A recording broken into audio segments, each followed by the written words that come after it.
बरं. आता जेव्हा हे चालू केलं तेव्हापासून दुधाला वाढ झाली. किती लिटरने वाढलं? लिटर 1.5 लिटरनं दूध वाढते गाई एका गाईचं? एका गाईचं. म्हणजे किती गाय? 3 गाय किती तीन लिटर दूध गाय वाढलं? तरी 4, 4.5, 5 लिटर दूध वाढते. दूध एक सरासरी एक मी म्हणतो 5 × 40 40. 5 चोकी 200 रुपये वाढले, बरोबर आहे की नाही? रोजचे 200 रुपये जर वाढले, महिन्याचे किती पैसे वाढले? रोजचे 200 म्हणजे महिन्याचे 6,000 रुपये, 6,000. बरोबर आहे की नाही? प्लस तुमचं शेण पण चांगलं आलं, शेण पण चांगला. हा एक बेनिफिट झाला. हो. म्हणजे काय वाटलं तुम्हाला? म्हणजे काय अनुभव आले थोडे आम्हाला सांगा ना तुम्ही. अनुभव म्हणजे दुधाला बी वाढ झाली, हां गायींच्या अंगावर चमक हे आली, हां गायींच्या शेणाची वास येत होता ती वास आता येत नाही. बर. हो.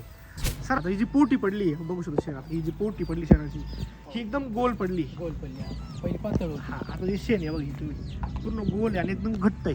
पहिलं कसं राहायचं? पहिले पातळ यायचं आणि वास बी यायची. रबडी टाईप यायचं एकदम, पाराची खालं ते बाहेर पडायचं हा, नुसतं. बाहेर.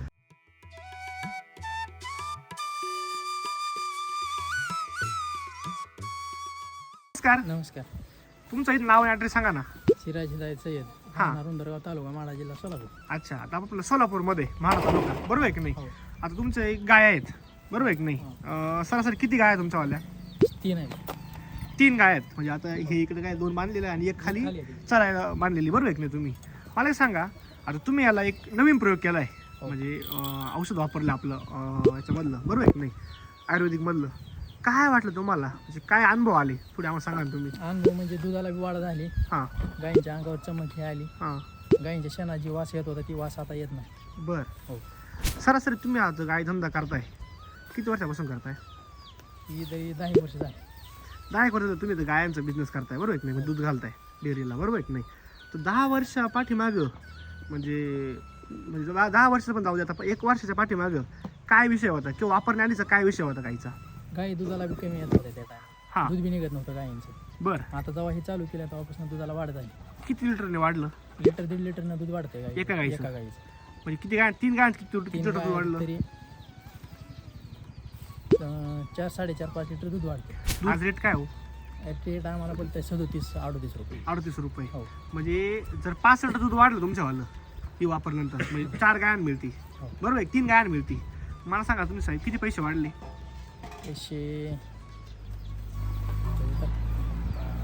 एक सरासरी एक मी म्हणतो 5 × 40 40. 5 चोकी 200 रुपये वाढले, बरोबर आहे की नाही? रोजचे 200 रुपये जर वाढले, महिन्याचे किती पैसे वाढले? रोजचे 200 म्हणजे महिन्याचे 6,000 रुपये, 6,000. बरोबर आहे की नाही? प्लस तुमचं शेण पण चांगलं आलं, शेण पण चांगला. हा एक बेनिफिट झाला. हो. म्हणजे आता ही जी पोटी पडली आहे, बघू शकतो शेणात, ही जी पोटी पडली शेणाची ही एकदम गोल पडली. गोल पडली, पहिली पातळ होती. हा आता जी शेण आहे बघ, ही तुम्ही पूर्ण गोल आहे आणि एकदम घट्ट आहे. पहिलं कसं राहायचं? पहिले पातळ यायचं आणि वास बी यायची. रबडी टाईप यायचं एकदम, पाराची खालं ते बाहेर पडायचं हा, नुसतं. बाहेर पडायचं. आपलं काय जुलाब सारखं होतं तसं एक बाहेर पडायचं. हो. आता असं होतंय का? आता नाही लस, पावटी पडते आता. पोटी पडते प्रत्येक बघा, टुकडीतून बघू शकतो आपण. हे बघा, हो. असं नाही का बाबा, प्रत्येक गायचं बघा तुम्ही. हे बघा, हिची स्किन बघा तुम्ही, हेल्थ बघा. पहिलं काय व्हायचं, काय अशी वीक दिसायची, हा. आता कसं वाटतंय? आता जास्त चांगली दिसते, चमक येते गायची. चमक आली, हो. बरोबर आहे की नाही? मला एक सांगा साहेब, आता तुम्ही डॉक्टर जो लागतो गायला कंटिन्यू म्हणजे लागायला किंवा आजार आल्यावरती, तुम्हाला असं वाटतं का बाबा डॉक्टरची गरज आहे गायला आता? नाही. का? हे आता जेव्हापासून चालू केलं तेव्हापासून तर अजून काय डॉक्टर काय नाही. काहीच नाही. काहीच नाही. तुमचं काही आजार बिजार गायला? काहीच नाही. चारा वगैरे खाती व्यवस्थित? हो. आता तुम्ही जे पहिलं आणलं होतं मिल्क 1 किलोचं, काय रिपोर्ट आला तुम्हाला त्याच्यानंतर आणलं? म्हणजे काय कसं तुम्ही यूज केलं याला? की एक टोपण आणतं त्यासोबत, हा. एक टोपण एका गायला एक टोपण वाढवतो टाकत होते? म्हणजे किती टाइम घालायचे? 2 टाइम का 1 टाइम? 2 टाइम. 2 टाइम. त्यानंतर तुम्हाला काय फरक दिसला? दुधालाच वाढ आली आणि हीच. फरक दिसला, बरोबर आहे? शेणात वगैरे, बरोबर आहे की नाही? आता तुम्ही मला बोलले 1 बकेट संपली हो. तुमची. 1 बकेट तुम्ही किती दिवस चालली गायला? या गायला किती दिवस चालली गेली तुमच्यावाली? एका गायला तरी नाही 3 गायांना तुम्ही चालली ना, हो. पण 3 गायांना 1 बकेट तुमची किती दिवस पुरली? 1 महिना. 1 महिनाभर जाते. मग मला सांगा साहेब, तुमचं 1600 रुपये खर्च आहे 1 महिनाभर 3 गायांना, आणि तुमचे 1600 रुपये खर्च, तुमचे 6,000 इन्कम वाढली. हो. वाढली का नाही वाढली? हो. 6,000 रुपये वाढले. प्लस डॉक्टरचा खर्च कमी वाटतो तुम्हाला, हो. म्हणजे तुमचं तो पण 2-3 हजार बेनिफिट आहे, 3-1 रुपये, बरोबर आहे की नाही?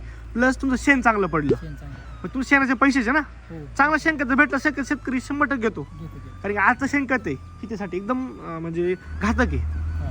बुरशी वगैरे किंवा ते रबडी टाईप असतं, त्याचा उपयोग होत नाही, ओके. त्याचे ढेकळं फुटत नाही ते. पण आता आपलं पूर्ण घट्ट आणि एकदम लूज शेणखत म्हणजे तुम्ही 100% वापरू शकता शेतीसाठी, बरोबर आहे की नाही? मला सांगा साहेब तुमचा फायदा किती झाला? 10 ते 12 हजार फायदा नाही का आज? किती हजारामध्ये?